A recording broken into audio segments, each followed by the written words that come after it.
She left her daughter in there, so I let her drown in the lie she built.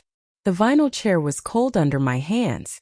I remember that more than anything, colder than the hallway, colder than the fluorescent light buzzing over my head, colder than the voice on the phone pressed so hard against my ear it left a mark. "She's not coming," the nurse said again gently, like I hadn't heard her the first time. I had heard her the first time. My phone buzzed against my palm. A text. Not from the hospital. From 4,000 miles away.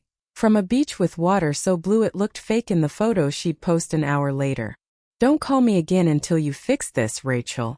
I stared at those 7 words until the letters stopped making sense.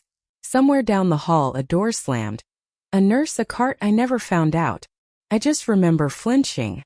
"Fix what, Diane?" I didn't know yet. I would. "My name is Rachel Monroe. I'm 41 years old. And 12 years ago I built a business out of a folding table and $8,000 I'd scraped together from 3 years of overtime. I started Monroe and Company. Events out of my 1-bedroom apartment. Hand-addressing invoices at my kitchen counter until 2 in the morning. Last year, that company brought in $2.3 million in revenue. I have 11 employees who depend on me for their mortgages, their kids' braces, their lives. I built every bit of it myself. And I've never once asked my family for a dime. But money was never really the thing my family threatened. Trust was. When our parents died, Dad first, then Mom 18 months later, I became the sole trustee of their estate.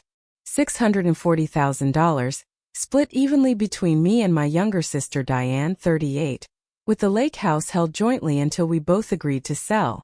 Mom trusted me with it because, in her words, Rachel keeps her word, even when it costs her something. That night in the hospital hallway, my niece Lily, 9 years old, the only child either of us had between us, Diane's daughter, was 2 rooms away hooked to a monitor after a severe anaphylactic reaction at day camp. And her mother was 7 time zones away on a beach in Turks and Caicos, refusing to come home. I didn't know yet that fix this meant something much bigger than a hospital bill. I'd called Diane the second the camp counselor called me. I was listed as Lily's emergency backup, since Diane and her husband Todd were unreachable for the week. Cell service is spotty on the island. It took me 4 tries and 40 minutes to get through. When she finally picked up, I could hear waves. I could hear ice clinking in a glass. I could hear a man laughing in the background. Todd, I assumed. "Diane, Lily's in the ER." She stopped breathing for almost a minute. They had to. "Okay, but she's stable now, right?" Diane cut in. Her voice had the flat, sun-warmed calm of someone lying on a lounge chair, not someone whose child had nearly died. "Rachel, we booked this trip 8 months ago. Non-refundable. I'm not ruining Todd's whole work trip over a nut allergy flare-up. Kids get sick.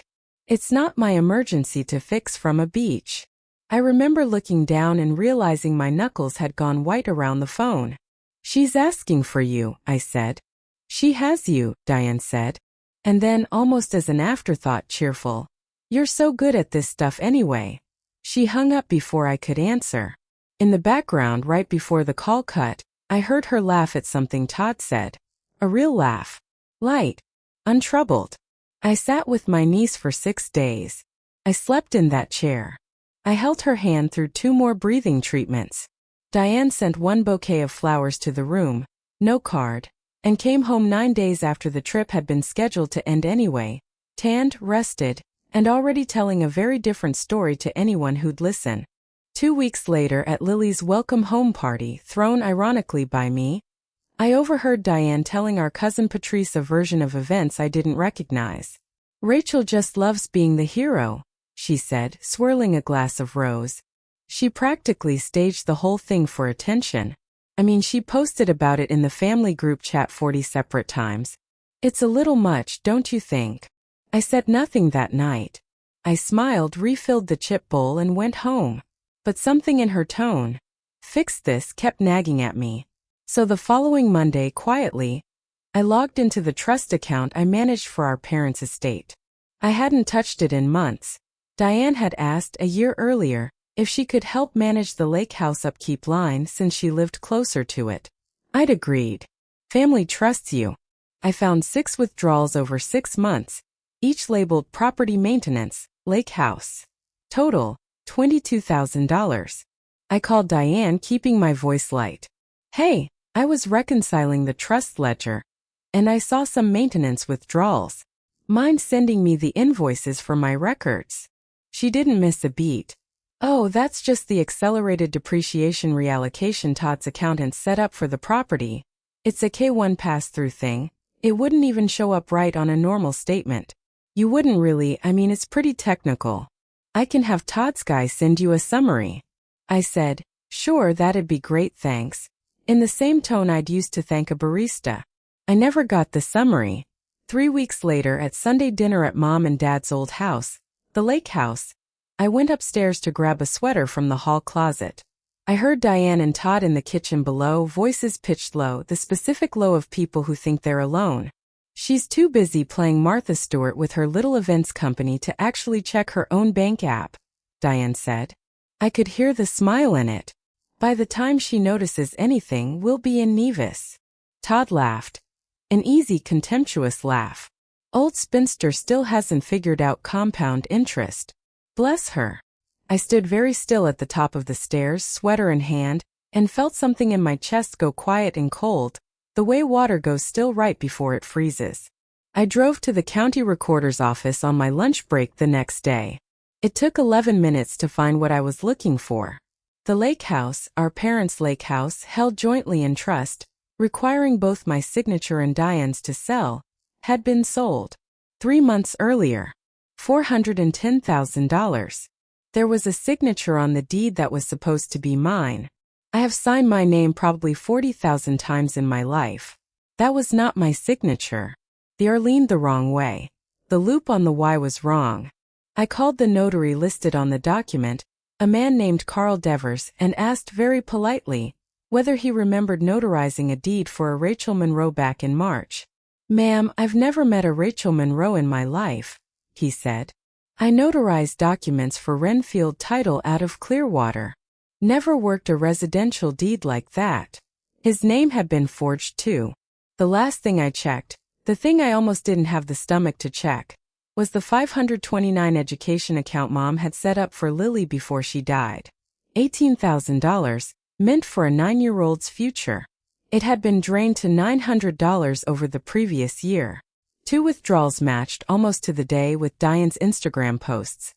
One from Turks and Caicos, caption needed this, and one showing the interior of a brand new Range Rover, caption treat yourself. I sat in my car in the parking lot of the county office for a long time. I didn't cry. I felt something colder than crying, something that made a decision for me before I'd finished making it consciously. I was not going to yell. I was not going to confront her that night or the next or the one after. I was going to become exactly the sister she already thought I was. Too busy, too trusting, too slow to notice. I started small.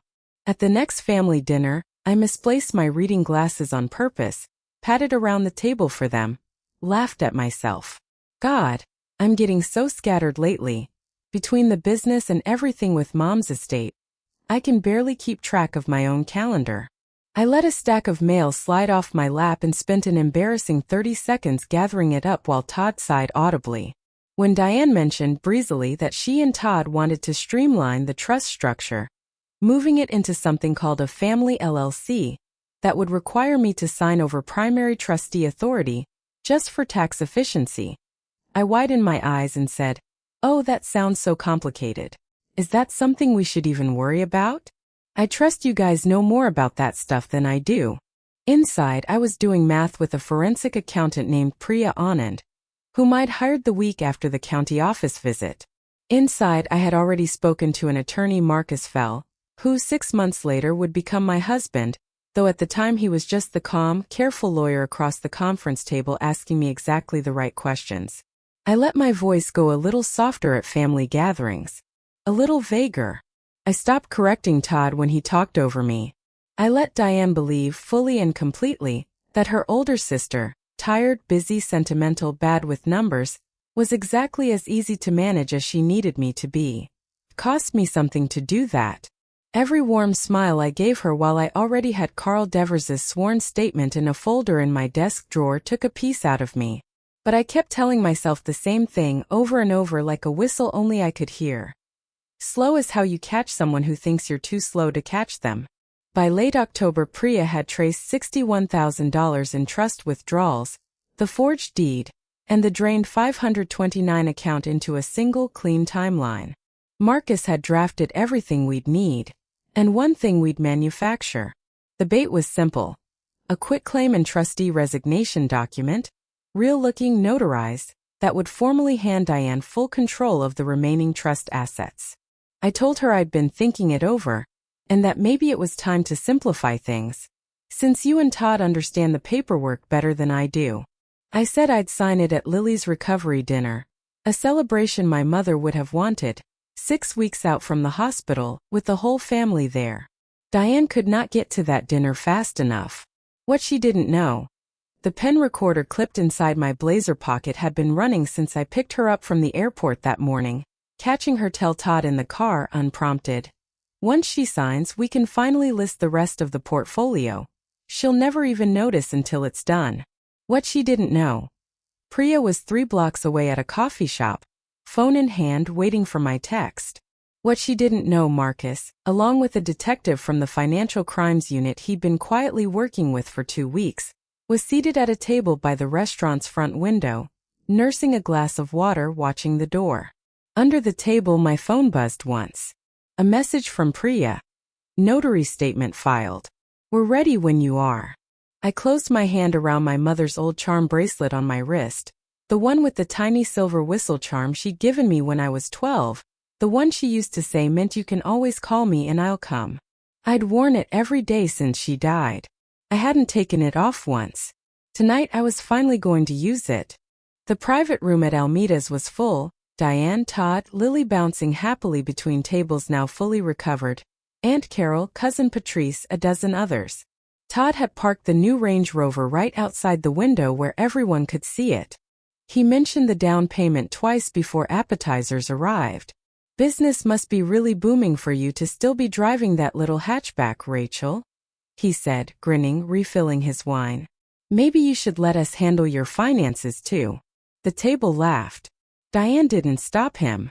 I smiled and said nothing. I let the room believe for one more course that I was exactly who they thought I was. Then, as dessert arrived, Diane slid the folded quitclaim document across the table toward me with a pen resting on top, and said, loud enough for everyone to hear, "Might as well do it now while we're all together, since apparently keeping track of Mom's estate is stressing you out." A small performative laugh. "It's really for the best, Ratch." Picked up the pen. I looked at it for a moment. Then I set it down and I picked up my water glass instead, and I tapped it once, softly, deliberately, with my mother's whistle charm. The table went quiet. "Before I sign anything," I said in the same calm, even voice I used to talk a stressed bride through a seating chart crisis, "I want to say a few things. Out loud. In front of everyone. Because I think everyone deserves to hear this, not just me." I did not raise my voice once. 6 weeks ago, Lily was in the emergency room and Diane told me, on a beach with a drink in her hand, that it wasn't her emergency to fix. A small gasp from Aunt Carol. Diane's face went tight. Since then I've learned some things.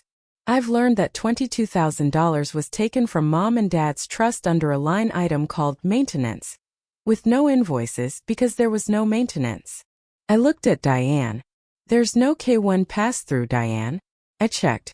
Todd's accountant confirmed there's no such account in his own files. Todd's smile had disappeared entirely.